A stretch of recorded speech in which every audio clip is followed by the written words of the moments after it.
What would make a man stay silent when his entire future depends on speaking?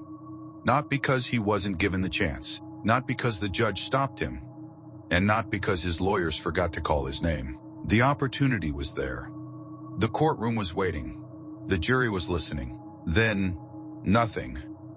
After nearly a week of testimony, after detectives, forensic experts, digital analysts, and eyewitnesses had all taken the stand, the person at the center of the trial chose not to say a single word. Why? That question lingered over the courtroom long before anyone discussed jury instructions or closing arguments. Because whether Isaac Apodaca spoke or remained silent was never just about what the jury would hear. It was about what they would never hear. For days, prosecutors had been building toward this exact moment. Not because they expected Isaac Apodaca to confess, but because every criminal trial eventually reaches a point where the defense has an opportunity to answer the prosecution's story. Sometimes they call experts, sometimes investigators, sometimes eyewitnesses, and sometimes the defendant himself. Every trial is different, but this one had reached the moment where everyone inside the courtroom, including the jurors, knew the spotlight was about to shift. Only, it didn't.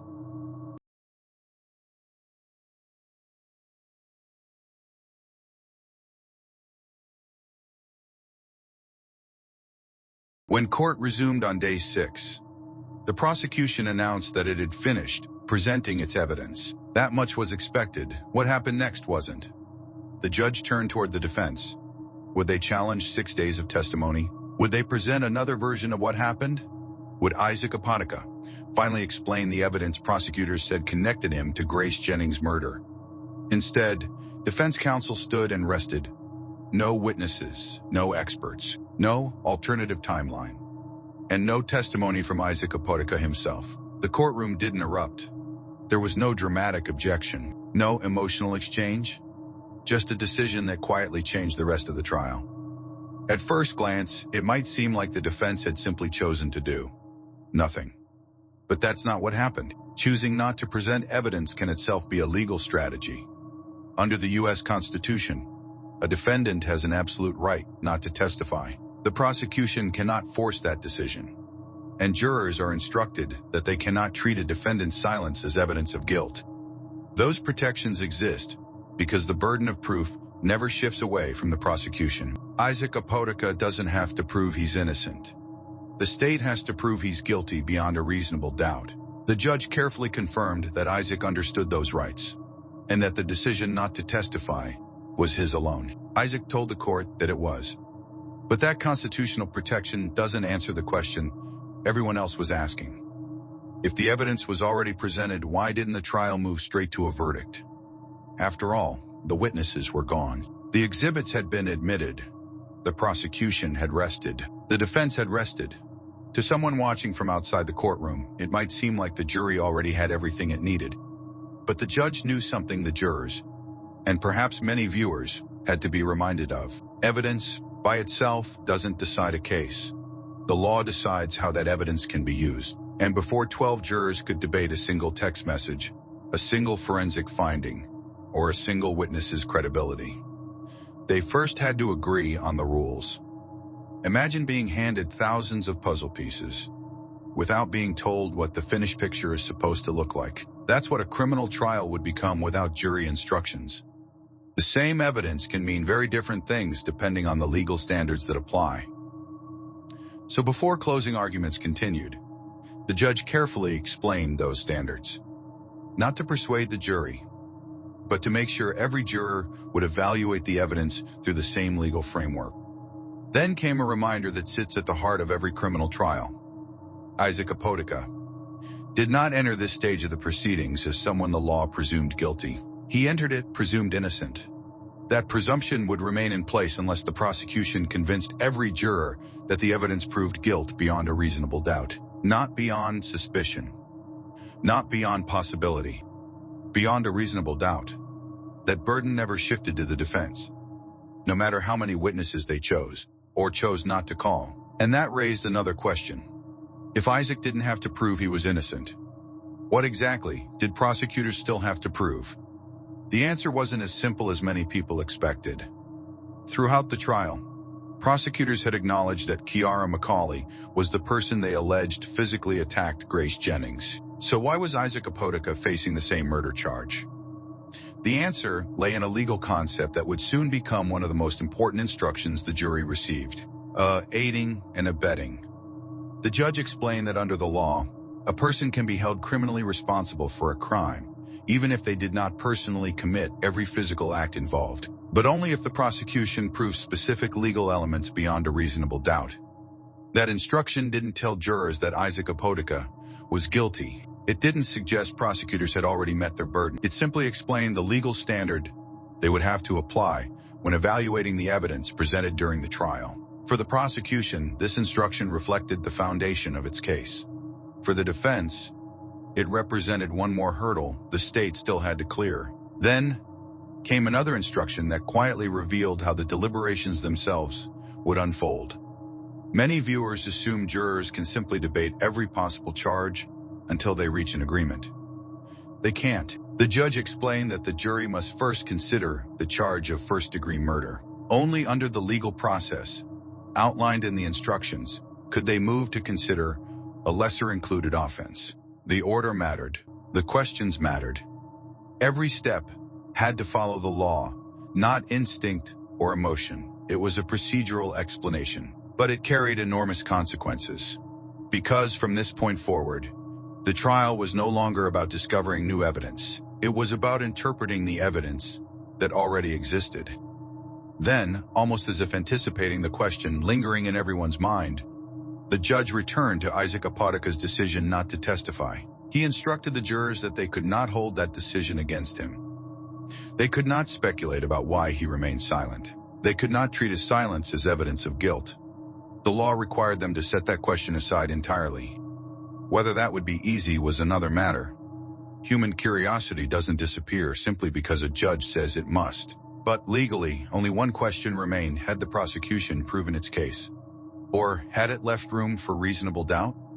The attorneys were finally about to answer that question in the only way they still could. Not with new evidence, not with new witnesses, but with one final attempt to persuade the 12 people whose decision would determine the outcome of the trial.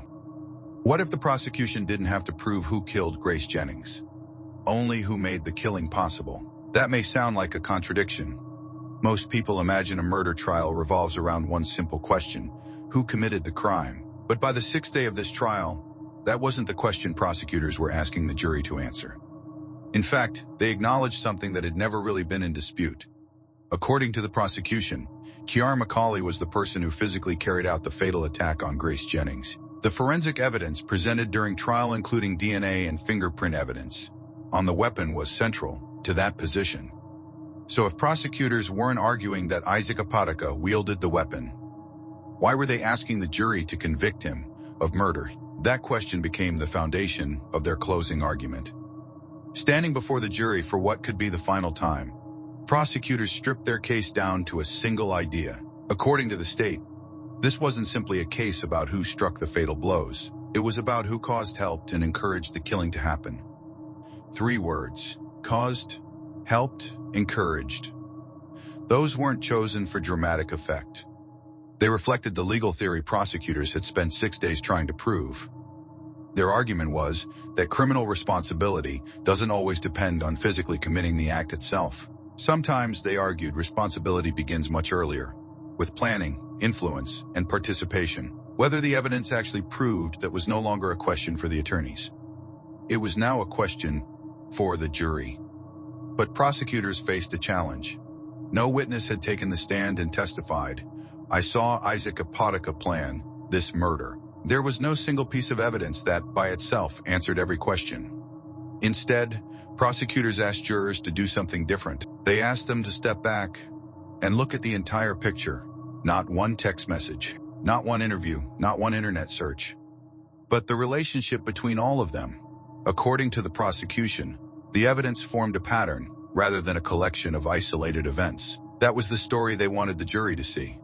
The defense, however, disputed that interpretation and maintained that the prosecution was asking jurors to draw conclusions that the evidence did not support beyond a reasonable doubt. The prosecution then returned to something jurors had already seen earlier in the trial. The digital evidence, messages exchanged between Isaac Apodaca and Kiara McCauley. According to prosecutors, those conversations documented more than ordinary communication. They argued the messages reflected planning, changing movements, and discussions surrounding Grace Jennings in the hours before her death. One message in particular became a focal point of the state's argument. Prosecutors pointed to a text they argued was sent shortly before the attack, claiming Grace had admitted it. According to the state, that message wasn't random. They argued it was intended to influence Kiara immediately before the killing. That was the prosecution's interpretation of the evidence. The defense did not accept that conclusion, and it remained the jury's responsibility to determine what, if anything, those messages proved. Then the prosecution shifted away from words and toward actions. They reminded jurors about digital evidence showing an internet search concerning how to dispose of a body, conducted after the estimated time of Grace Jennings' death. According to prosecutors, that search was significant because they argued it reflected awareness of what had happened and concern about what came next. Again, that was the state's interpretation. Jurors had been instructed that they, not the attorneys, must decide what weight, if any, to give that evidence. The same was true of another point prosecutors emphasized. After Grace Jennings was fatally injured, Isaac Apodaca did not immediately place the 911 call himself. Instead, evidence presented during trial showed he contacted his mother first, and she contacted emergency services before dispatchers eventually reached him. Prosecutors argued that sequence reflected his priorities in those critical moments after the killing. By this stage of the closing argument, prosecutors weren't introducing anything new. Every text message, every digital record, every witness, every forensic exhibit had already been presented. Closing argument wasn't evidence. It was the prosecution's opportunity to explain why they believed all of those pieces fit together. But there was one piece of evidence they believed carried more weight than all the others. Not DNA, not fingerprints, not text messages. According to the prosecution, the most revealing evidence came from Isaac Apodaca's own words during his police interview. And in the next phase of their argument, they would tell the jury why they believed those statements revealed far more than Isaac may have intended. Police interviews often occupy a unique place in a criminal trial. Unlike a text message or a fingerprint, an interview unfolds in real time. Investigators ask questions. The suspect responds. Sometimes the story remains consistent from beginning to end. Sometimes it changes as new information is introduced. The significance of those changes, if there are any, is ultimately for the jury to decide. That was exactly what prosecutors wanted jurors to focus on. During closing arguments, the state argued that Isaac Apodaca's explanations evolved as investigators confronted him with additional evidence gathered during the investigation. According to prosecutors, his interview reflected a pattern in which details shifted over time rather than remaining consistent from the outset. That was the prosecution's interpretation of the interview. The defense disputed that characterization and maintained that the state had not proven Isaac's criminal responsibility beyond a reasonable doubt. The jury had already watched or heard portions of that interview during the trial. Now prosecutors were asking them to think about it differently, not as a series of isolated answers, but as a window into credibility. Then the prosecution invited jurors to consider a broader question. If someone has nothing to hide, why would their account change? It wasn't a question the prosecutor expected anyone to answer out loud. It was a question intended to linger, because according to the state, credibility wasn't measured by a single sentence. It was measured by whether the evidence and the explanation continued to fit together as more facts emerged. That, prosecutors argued, was where Isaac's interview became important. Not because every statement was necessarily false, but because they believed the interview showed a story adapting to the investigation. Again, that remained an argument, not an established fact, and it was up to the jury to decide whether they agreed with that interpretation. The prosecution then tied the interview back to everything the jury had already seen over the previous 6 days. The digital messages, the forensic evidence, a timeline, the internet searches, the phone records. Standing alone, each piece of evidence answered only part of the story. But prosecutors argued that together, they reinforced one another. According to the state, Isaac's own statements made sense, only when viewed alongside all of the other evidence presented during trial. That was the picture prosecutors hoped the jury would see. The defense, however, urged jurors to remember that connecting pieces of evidence into a narrative is not the same as proving guilt beyond a reasonable doubt. The law required proof, not simply a persuasive story. And that distinction mattered, because closing arguments are not evidence. The attorneys are allowed to explain why they believe the evidence supports their position. They are not allowed to create new facts. Everything prosecutors discussed during their closing had to be rooted in testimony and exhibits the jury had already received. Now the jurors faced a difficult task. Would they view Isaac Apodaca's interview as evidence of consciousness of guilt, as the prosecution argued? Or would they conclude that the state was asking them to read too much into statements made during a stressful police interrogation? As the defense suggested, that decision belonged to no one else. By now, the prosecution had reached the end of its narrative. For 6 days, it had presented witnesses. For hours, it had connected text messages, forensic findings, digital records, and interviews into a single theory of the case. It argued that none of those pieces should be viewed in isolation. Instead, jurors were asked to step back and examine the entire picture. But there was one final obstacle standing between the prosecution and a conviction. The defense still had its last opportunity to speak. And unlike the prosecution, the defense wasn't required to prove anything. It only had to persuade the jury of one thing. That reasonable doubt still existed. What happens when two completely different stories are built from the same evidence? By the end of day 6, that was no longer a question for the attorneys. It belonged to the jury. For nearly a week, prosecutors had guided jurors through witness testimony, forensic evidence, digital records, and police interviews. Now they argued that every one of those pieces pointed in the same direction. According to the state, Isaac Apodaca didn't have to be the person who physically killed Grace Jennings. They argued the evidence proved he intentionally helped make the crime happen, making him legally responsible under the law. That remained the prosecution's position. The defense rejected it, and that disagreement now stood at the center of the trial. But here's what often gets overlooked in cases like this. A criminal trial isn't about deciding which attorney tells the better story. It's about deciding whether the prosecution has eliminated reasonable doubt.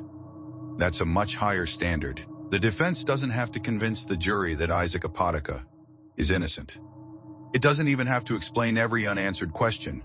It only has to persuade jurors that the state failed to prove its case beyond a reasonable doubt. And that distinction would soon become the jury's responsibility, not the attorney's. As day 6 came to a close, the courtroom looked very different from the one that had opened just hours earlier. There were no more witnesses waiting outside. Yet one of the biggest questions remained unanswered.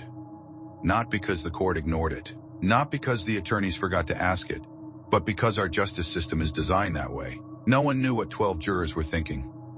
Throughout 6 days of testimony, they had remained silent. They took notes.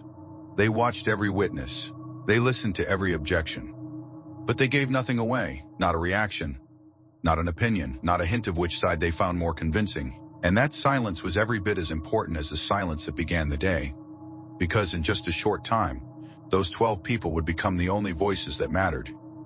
One final reminder is important. Everything you've heard in this episode reflects where the case stood at the end of day 6. The prosecution had finished presenting its evidence and had begun explaining why it believed Isaac Apodaca should be convicted. The defense disputed those conclusions and maintained that the evidence did not satisfy the legal burden required for a conviction. At this stage of the trial, the jury had not reached a verdict. No judgment had been announced. Isaac Apodaca remained presumed innocent under the law unless and until the jury determined otherwise. One final reminder is important. Everything you've heard in this episode reflects where the case stood at the end of day 6. The prosecution had finished presenting its evidence and had begun explaining why it believed Isaac Apodaca should be convicted. The defense disputed those conclusions and maintained that the evidence did not satisfy the legal burden required for a conviction. At this stage of the trial, the jury had not reached a verdict. No judgment had been announced. Isaac Apodaca remained presumed innocent under the law unless and until the jury determined otherwise. But if day 6 answered one question, it created another. What would happen when the defense finally stood before the jury to present its own interpretation of 6 days of evidence? Would it convince jurors that the prosecution had left too many unanswered questions? Or had the state already connected enough pieces for a conviction? Those questions would define the next stage of one of New Mexico's most closely watched murder trials. And in our next episode, we'll break down the defense's closing argument, the prosecution's rebuttal, and the final moments before the case was placed entirely in the hands of the jury. Because after 6 days of testimony, the courtroom had fallen silent. The next voices to shape this case would belong to 12 ordinary citizens charged with making an extraordinary decision.